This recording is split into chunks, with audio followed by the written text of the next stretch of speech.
नमस्कार दोस्तों, स्वागत है आपका एबी धार्मिक टीवी चैनल में।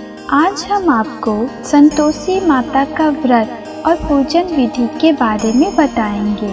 शुक्रवार को किए जाने वाले संतोषी माता के व्रत के बारे में जानकारी दे रहे हैं। संतोषी माता को हिंदू धर्म में संतोष, सुख, शांति और वैभव की माता के रूप में पूजा जाता है। धार्मिक मान्यताओं के अनुसार माता संतोषी भगवान श्री गणेश की पुत्री है। संतोष हमारे जीवन में बहुत जरूरी है। संतोष ना हो तो इंसान मानसिक और शारीरिक तौर पर बेहद कमजोर हो जाता है। संतोषी माँ हमें संतोष दिला हमारे जीवन में खुशियों का प्रवाह करती है।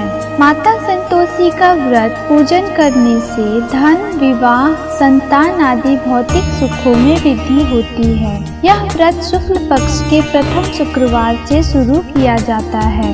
संतोषी माता के व्रत की पूजन विधि।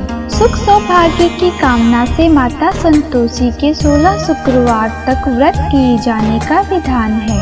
सूर्योदय से पहले उठकर घर की सफाई इत्यादि पूर्ण कर लें। स्नान आदि के पश्चात घर में किसी सुंदर व पवित्र जगह पर माता संतोषी की प्रतिमा या चित्र स्थापित करें। माता संतोषी के सम्मुख एक कलश जल भरकर रखें। कलश के ऊपर एक कटोरा भरकर गुड़ व चना रखें। माता के समक्ष एक घी का दीपक जलाएं। माता को अक्षत, फूल, सुगंधित गंध, नारियल, लाल वस्त्र या चुनरी अर्पित करें। माता संतोषी को गुड़ व चने का भोग लगाएं। संतोषी माता की जय बोलकर माता की कथा आरंभ करें। इस व्रत को करने वाला कथा कहते व सुनते समय हाथ में गुड़ और भुने हुए चने रखें। सुनने वाला प्रकट संतोषी माता की जय इस प्रकार जय जयकार मुख से बोलता जावे। कथा समाप्त होने पर हाथ का गुड़ और चना गाय को खिला देवे। कलश के ऊपर रखा गुड़ और चना सभी को प्रसाद के रूप में बांट देवे। कथा से पहले कलश को जल से भरे और उसके ऊपर गुड़ व चने से भरा कटोरा रखें। कथा समाप्त होने और आरती होने के बाद कलश के जल को सब जगहों पर छिड़के और बचा हुआ जल तुलसी की क्यारी में सींच देवे। बाजार से गुड़ मोल लेकर और यदि गुड़ घर में हो तो वही काम में लेकर व्रत करे। व्रत करने वाले को श्रद्धा और प्रेम से प्रसन्न मन से व्रत करना चाहिए। इस दिन व्रत करने वाले स्त्री पुरुष को ना ही खट्टी चीजें हाथ लगानी चाहिए और ना ही खानी चाहिए। संतोषी माता की व्रत कथा। एक बुढ़िया थी जिसके 7 बेटे थे।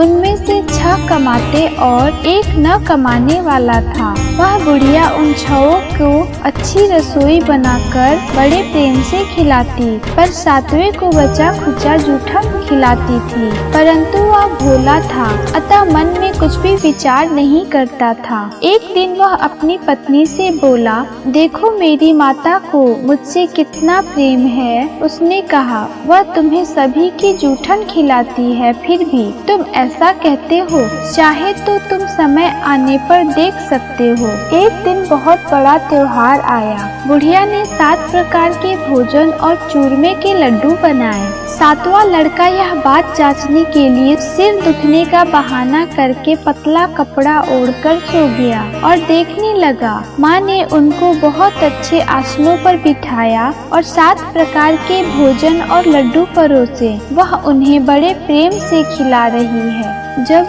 वे 6 उठ गए तो माँ ने उनकी थालियों से जूठन इकट्ठी की और उनसे एक लड्डू बनाया। फिर वह 7वें लड़के से बोली, अरे रोटी खा ले। वह बोला, माँ मैं भोजन नहीं करूँगा, मैं तो परदेश जा रहा हूँ। माँ ने कहा, कल जाता है तो आज ही चला जा। वह घर से निकल गया। चलते समय उसे अपनी पत्नी की याद आई जो गौशाला में कंडे थाप रही थी। वह बोला, हम विदेश को जा रहे हैं, आएंगे कछु काल, तुम रहियो संतोष से, धर्म अपनो पाल। इस पर उसकी पत्नी बोली, जाओ पिया आनंद से, हमारी सोच हटाए, राम भरोसे हम रहे, ईश्वर तुम्हें सहाय। देहु निशानी आपनी, देख धरू मैं धीर, सुधी हमारी ना बिसारियो, रखियो मन गंभीर। इस पर वह लड़का बोला, मेरे पास कुछ नहीं है, यह अंगूठी है सो ले, और मुझे भी अपनी कोई निशानी दे दे।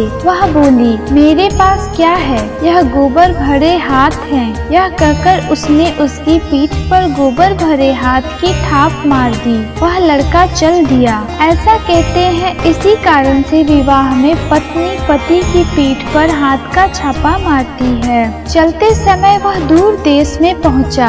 वह एक व्यापारी की दुकान पर जाकर बोला, भाई मुझे नौकरी पर रख लो। व्यापारी को नौकर की जरूरत थी, अतः बोला, तनख्वाह काम देखकर देंगे, तुम रह जाओ। वह सवेरे 7 बजे से रात की 12 बजे तक नौकरी करने लगा।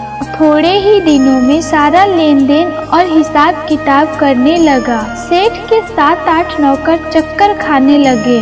सेठ से उसे 2-3 महीने में आधे मुनाफे का हिस्सेदार बना दिया। 12 वर्ष में वह नामी सेठ बन गया और उसका मालिक उसके भरोसे काम छोड़कर कहीं बाहर चला गया। उधर उसकी औरत को सास और जिठानियां बड़ा कष्ट देने लगी। वे उसे लकड़ी लेने जंगल में भेजती, भूसे की रोटी देती, फूटे नारियल में पानी देती। वह बड़े कष्ट से जीवन बिताती थी। एक दिन जब वह लकड़ी लेने जा रही थी तो रास्ते में उसने कई औरतों को व्रत करते देखा। वह पूछने लगी, बहनों यह किसका व्रत है, कैसे करते हैं और इससे क्या फल मिलता है? तो एक स्त्री बोली, यह संतोषी माता का व्रत है, इसके करने से मनोवांछित फल मिलता है। इससे गरीबी, मन की चिंताएं, राज के मुकदमे, कलह, रोग नष्ट होते हैं और संतान सुख, धन, प्रसन्नता,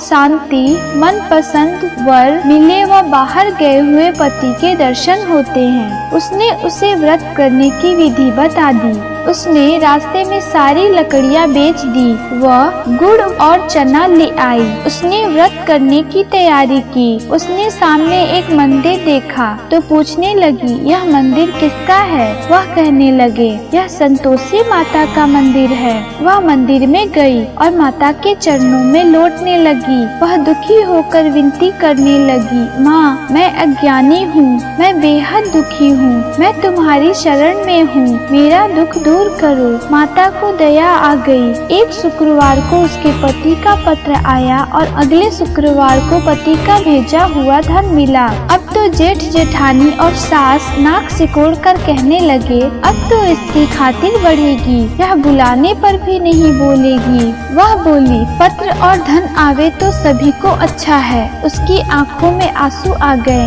वह मंदिर में गई और माता के चरणों में गिरकर बोली, हे माँ, मैंने तुमसे पैसा कब मांगा था? मुझे तो अपना सुहाग चाहिए। मैं तो अपने स्वामी के दर्शन और सेवा करना मांगती हूँ। तब माता ने प्रसन्न होकर कहा, जा बेटी, तेरा पति आवेगा। वह बड़ी प्रसन्नता से घर गई और घर का काम काज करने लगी। उधर संतोषी माता ने उसके पति को स्वप्न में घर जाने और पत्नी की याद दिलाई। उसने कहा, माँ मैं कैसे जाऊँ? परदेश की बात है, लेन देन का कोई हिसाब नहीं है। माँ ने कहा, मेरी बात मान, सवेरे नहा धोकर मेरा नाम लेकर घी का दीपक जलाकर दंडवत करके दुकान पर बैठना। देखते देखते सारा लेन देन साफ हो जाएगा, धन का ढेर लग जाएगा। सवेरे उसने स्वप्न की बात सभी से कही तो सब दिल लगी उड़ाने लगे। वे कहने लगे कि कहीं सपने भी सत्य होते हैं। पर एक बूढ़े ने कहा, भाई जैसे माता ने कहा है वैसे करने में का डर है। उसने नहा धोकर होकर माता को दंडवत करने घी का दीपक जलाया और दुकान पर जाकर बैठ गया। थोड़ी ही देर में सारा लेन देन साफ हो गया, सारा माल बिक गया और धन का ढेर लग गया। वह प्रसन्न हुआ और घर के लिए गहने और सामान वगैरह खरीदने लगा। वह जल्दी ही घर को रवाना हो गया। उधर बेचारी उसकी पत्नी रोज लकड़ियाँ लेने जाती और रोज संतोषी माता की सेवा करती। उसने माता से पूछा, हे माँ, यह धूल कैसी उड़ रही है? माता ने कहा, तेरा पति आ रहा है, तू लकड़ियों के 3 बोझ बना ले, एक नदी के किनारे रख, एक यहाँ रख और तीसरा अपने सिर पर रख ले। तेरे पति के दिल में उस लकड़ी के गट्ठे को देखकर मोह पैदा होगा। जब वो यहाँ रुककर नाश्ता पानी करके घर जाएगा, तब तू लकड़ियाँ उठाकर घर जाना और चौक के बीच में गट्ठा डालकर जोर जोर से 3 आवाजें लगाना, सासू जी, लकड़ियों का गट्ठा लो, भूसे की रोटी दो और नारियल के खोपड़े में पानी दो। आज मेहमान कौन आया है? इसने माँ के चरण छुए और उसने कहे अनुसार सारा कार्य किया। वह तीसरा गट्ठर लेकर घर गई और चौक में डालकर कहने लगी, सासू जी, लकड़ियों का गट्ठर लो, भूसे की रोटी दो, नारियल के खोपड़े में पानी दो।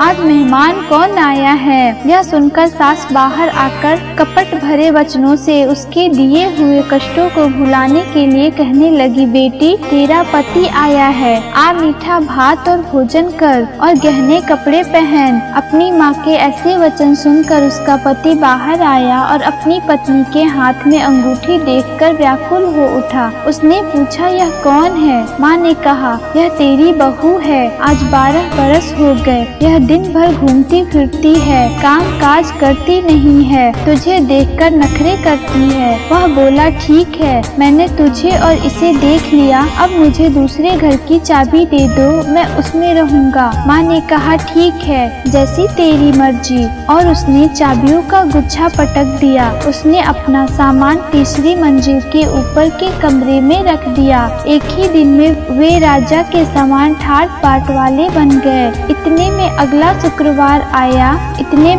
शुक्रवार आया। बहू ने अपने पति से कहा, मुझे संतोषी माता के व्रत का उद्यापन करना है। वह बोला, बहुत अच्छा, खुशी से कर ले। जल्दी ही उद्यापन की तैयारी करने लगी। उसने जेठ के लड़कों को जीमने के लिए कहा।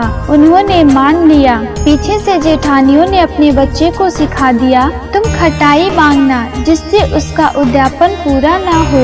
लड़कों ने जीम कर खटाई मांगी। बहू कहने लगी, भाई, खटाई किसी को नहीं दी जाएगी, यह तो संतोषी माता का प्रसाद है। लड़के खड़े हो गए और बोला, पैसा लाओ। वह भोली कुछ न समझ सकी, उनका क्या भेद है। उसने पैसे दे दिए और इमली की खटाई मंगाकर खाने लगे। इस पर संतोषी माता ने उस पर रोष किया। राजा के दूत उसके पति को पकड़कर ले गए। वह बेचारी बड़ी दुखी हुई और रोती हुई माता जी के मंदिर में गई और उनके चरणों में गिरकर कहने लगी, हे माता, यह क्या किया? हंसाकर अब तू मुझे क्यों रुलाने लगी? माता बोली, पुत्री, मुझे दुख है कि तुमने अभिमान करके मेरा व्रत तोड़ा है और इतनी जल्दी सब बातें भुला दी। वह कहने लगी, माता, मेरा कोई अपराध नहीं है, मुझे तो लड़कों ने भूल में दल लिया। मैंने भूल से ही उन्हें पैसे दे दिए। माँ, मुझे क्षमा करो,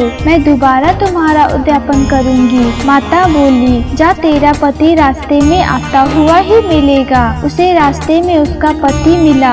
उसके पूछने पर बोला, राजा ने मुझे बुलाया था, मैं उससे मिलने गया था। वे फिर घर चले गए। कुछ ही दिन बाद फिर शुक्रवार आया। वह दोबारा पति की आज्ञा से उद्यापन करने लगी। उसने फिर जेठ के लड़कों को बुलावा दिया। जेठानियों ने फिर वही बात सिखा दी। लड़के भोजन की बात पर फिर खटाई मांगने लगे। उसने कहा, खटाई कुछ भी नहीं मिलेगी, आना हो तो आओ। यह कहकर वह ब्राह्मणों के लड़के को लाकर भोजन कराने लगी। यथाशक्ति उसने उन्हें दक्षिणा दी। संतोषी माता उस पर बड़ी प्रसन्न हुई। माता की कृपा से 9वें मास में उसके एक चंद्रमा के समान सुंदर नर पुत्र हुआ। अपने पुत्र को लेकर वह रोजाना मंदिर जाने लगी।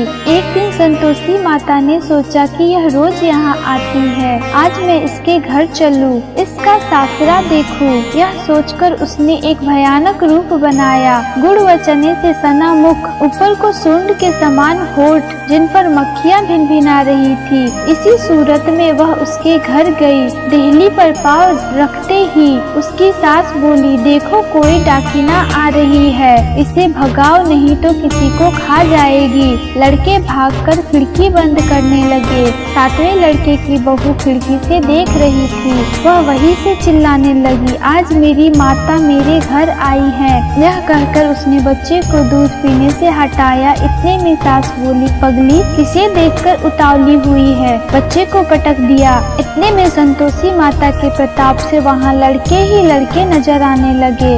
बहू बोली, सासू जी मैं जिसका व्रत करती हूँ यह वो ही संतोषी माता है। यह कहकर उसने सारी खिड़कियाँ खोल दी। सबने संतोषी माता के चरण पकड़ लिए और विनती कर कहने लगे, हे माता हम मूर्ख हैं, अज्ञानी हैं, पापिनी हैं, तुम्हारे व्रत की विधि हम नहीं जानती। तुम्हारा व्रत भंग कर हमने बहुत बड़ा अपराध किया है। हे जगत माता आप हमारा अपराध क्षमा करो। इस पर माता पर प्रसन्न हुई। बहू को जैसा फल दिया वैसा माता सबको दे। आशा करती हूँ आपको ये जानकारी पसंद आई होगी। धन्यवाद।